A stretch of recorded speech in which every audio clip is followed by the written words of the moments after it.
Before my set, I do have lawyers just to try and understand as a worker, what are your rights on the same? But then before that, I want to take you all the way to Uhuru Gardens, where Anne Odita, as well as Paul Kirubi, your very own, are standby there. Anne Odita, Paul Kirubi, a very good morning to you. Happy Labor Day to you. Tell us, how is the mood and feel in Uhuru Gardens right about now? Are Kenyans celebrating this particular Labor Day, the 59th Labor Day, in happiness or in sorrowness? Tell us. Well, a very good morning to you, Stanley. Happy Labor Day to you. Just to start us off, it is a very chilly morning right here at Uhuru Gardens. It's raining, but we can see that Kenyans are starting to come in. The situation here, not so many Kenyans are here, but we are beginning to see the security is also tight outside. We're also seeing Kenyans. If the camera person can just pan, it's not too strong yet, but we are expecting for Kenyans to be here. Remember that today is a day that 80 countries across the globe has set aside to celebrate workers, and we will be, formerly Labor Day was known as May Day, and later it was renamed to International Day of Workers before it was named Labor Day. So today we will be expecting to see dignitaries, we will be expecting to see government officials, including President William Ruto. We will be seeing central organizations, trade unions, Federation of Kenya Employers, the Labour Ministry, that includes the Cabinet Secretary for Labour, Florence Bore. And remember that it's important to note, Stanley, that public servants should brace for stagnated payroll, even as the government races towards achieving a 35% wage bill to revenue ratio by 2028. And right here, as it is at the moment, President William Ruto, remember, had remarked that the government is currently battling with a high wage bill, which is becoming quite hard for the government to manage. So the government is looking forward to reducing the wage bill so that it can be able to really just caution Kenyans against the spiraling high cost of living. Let me hand over to my colleague, Paul Kirubi. Definitely, just like you've just said, Odida, pertaining to today's celebration, the 59th Labor Day celebrations, which is being held here at the Uhuru Gardens. There is a lot that is expected today as far as the workers' rights are concerned, the policies that they need to be streamlined in order to ensure that workers benefit when they work, because wanasema katika lugha ya Kiswahili kwamba mpeni Kaisare liyo Kaisare, and today is going to be a special day, but again it's not a special day because I think this is the first celebration under President William Ruto's government since he took power in the year 20. This is the second one. However, today there are reports that probably we are going to have another event at the Kenyatta International Convention Center that is headed by Charles Mukwana, but it's called Tuko. Yeah, contrary to the other one for KOTU. The other one is Trade Union Central Organization. And probably they had actually they rejected the invitation to attend to this particular event that is going to happen today. And again, why I'm saying today is a special day, it comes at a time already we've seen the 1.5 housing levy that are being deducted from workers. Then what does this really mean to workers, more especially those who are getting, let's say, a salary of 20,000 or 15,000? Then it simply means already they have been deducted last month. And keeping in mind that the cost of living has not gone down the way so many Kenyans expected.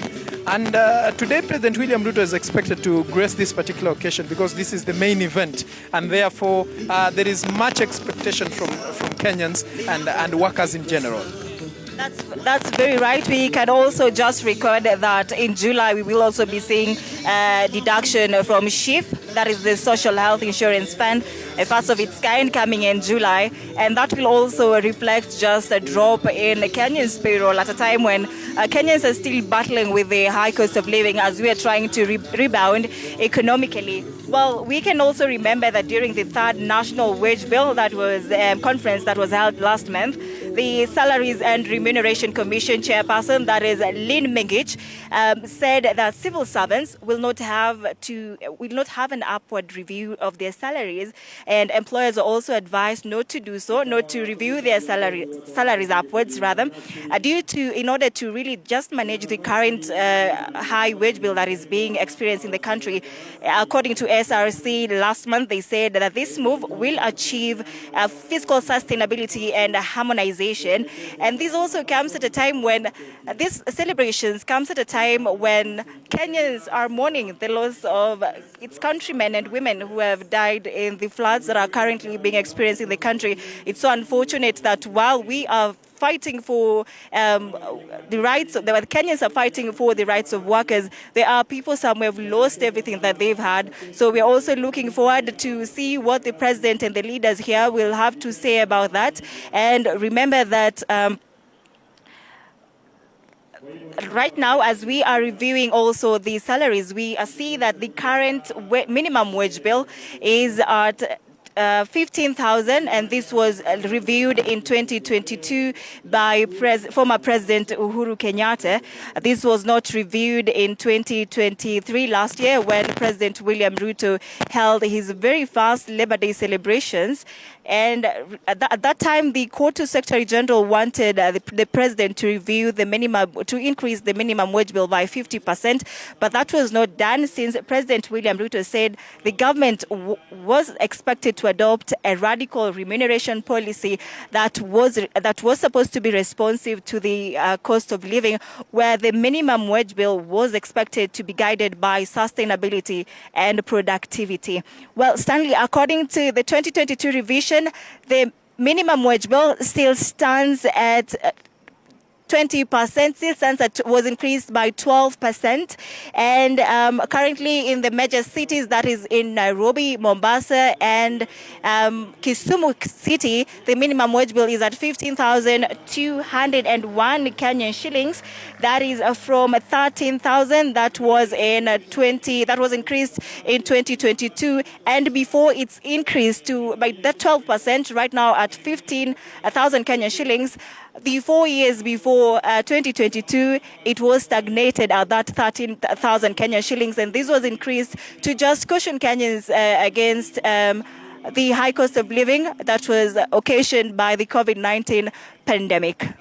Definitely, COVID-19 is one of the things that was a major blow, more especially to people who were employed, because we understand that after COVID-19, under President Ruto's regime, almost 1 year plus since he took power, there is a lot that has happened as far as the cost of living is concerned, just like the way you've mentioned. And so many workers today are expected. That is one of the key concern that should come from the president. Because looking at the numbers of people who are currently right here at the Uhuru Gardens, the number is quite very low. I never expected this one from exactly 9 a.m. However, we can also see the weather is quite not good as well. That's very right. Now, just to take you to just review, to tell you some of the examples of now what people will be earning, or what rather people are earning currently with the minimum wage bill, before we hand over to you, Stanley.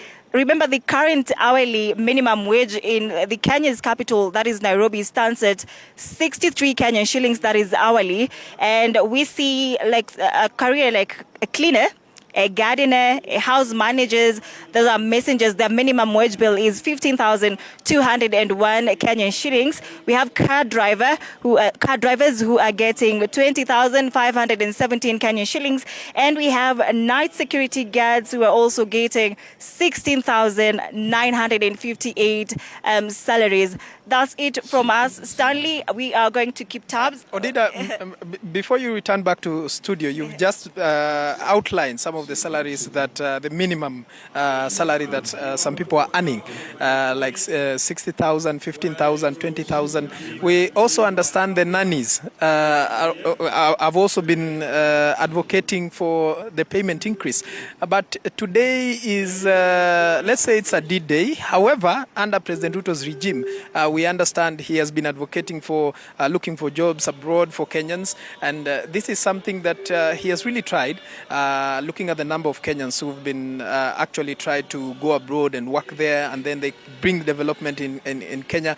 But looking at the aim of that particular move was to raise more revenue for the country in order to ensure that as a nation, or rather as a government, is able to achieve the target.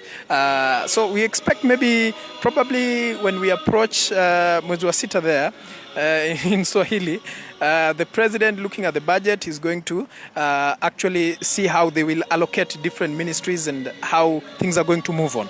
Right. Yeah. All right, Kirobi, I think it's only right for us to also say that maybe we should also expect maybe a salary increase later on.